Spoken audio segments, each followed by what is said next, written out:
Chaque décennie, en F1, on connaît un duel au sommet. Schumacher-Häkkinen, Prost-Senna, mais celle dont je vais vous parler aujourd'hui est certainement l'une des plus connues tant elle a été teintée de drame. Aujourd'hui, je vous parle de Hunt versus Lauda.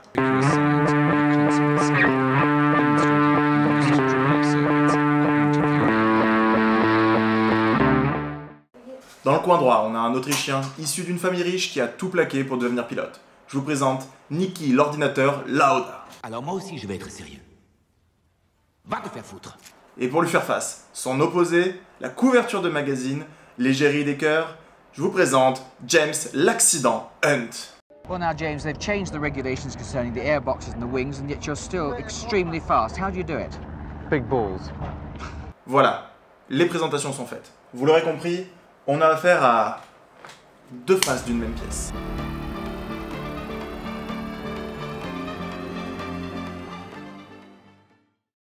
James Hunt est un pilote qui aura découvert sa passion après avoir fait l'école buissonnière pendant ses études de médecine.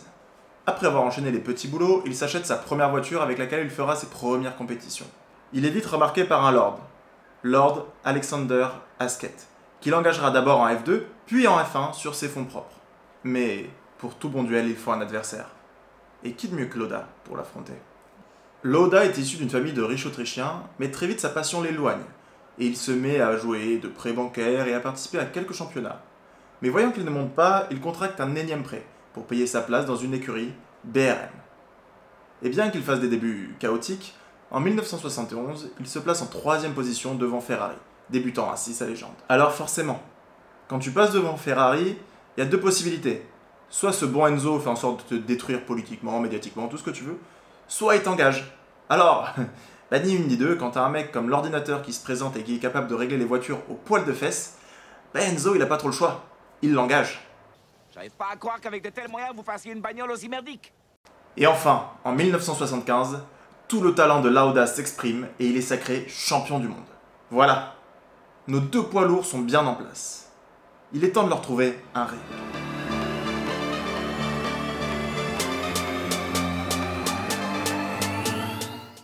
Championnat 1976. Après de multiples déboires avec sa F1, Hunt quitte l'écurie Esquette qui est alors en banqueroute pour rejoindre McLaren. Il a enfin une voiture digne de pouvoir affronter le grand Lauda. Mais le plus important, c'est qu'en plus de pouvoir concourir contre Lauda, il est en pole position au Grand Prix du Brésil. Sauf que quand on a la poisse, elle nous colle au cul, et après une casse moteur, c'est Lauda qui remportera le championnat du Brésil. Course d'après, Lauda est encore devant. En Espagne, changement d'ambiance, c'est Hunt qui passe devant. Enfin, il passe devant, mais pas vraiment pour longtemps, parce qu'un petit oiseau vient balancer à la direction de course que la voiture de Hunt est trop large. 15,9 mm. C'est à peu près l'épaisseur de mon doigt. Sauf que ça rentre pas dans les normes. Et je vous laisse deviner comment s'appelle le petit oiseau qui a balancé ça à la direction. Lauda est vainqueur en Espagne. Le truc de James Hunt, si son surnom c'était l'accident, c'est parce qu'il n'a pas arrêté d'enchaîner les problèmes avec ses voitures. Que ce soit parce qu'il a une conduite dangereuse, ou tout simplement parce que sa voiture n'était jamais fiable. Ce sera le cas à Monaco et en Belgique. 2 casse-moteurs successives, Lauda gagne ses 2 championnats. À la mi-saison, et comme si ça suffisait pas, Hunt apprend que sa femme le trompe avec un acteur. Complètement reboosté, il remportera le championnat de Pau et le Grand Prix de Grande-Bretagne. Et en plus de tout ça, il apprend que les sanctions de l'Espagne sont levées et il le remporte donc devant Lauda. Arrive alors le Grand Prix d'Allemagne, l'enfer vert, le circuit du Nürburgring.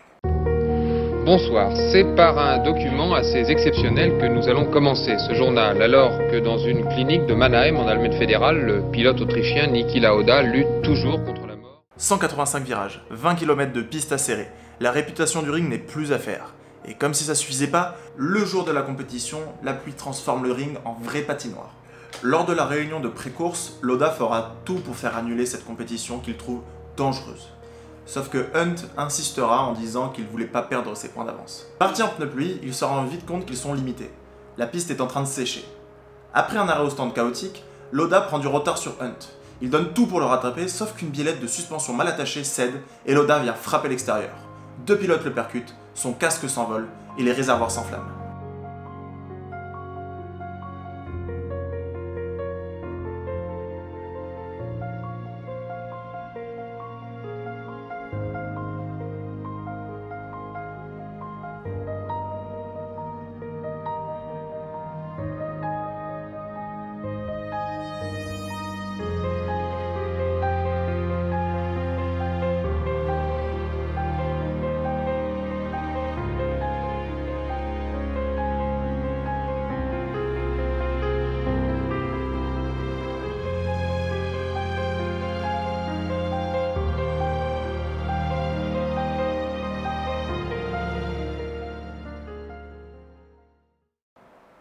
55 secondes. Il est resté 55 secondes dans un brasier à plus de 400 degrés Celsius. Il est transporté d'urgence à l'hôpital. Les médecins jugent que son état de santé va faire que se dégrader.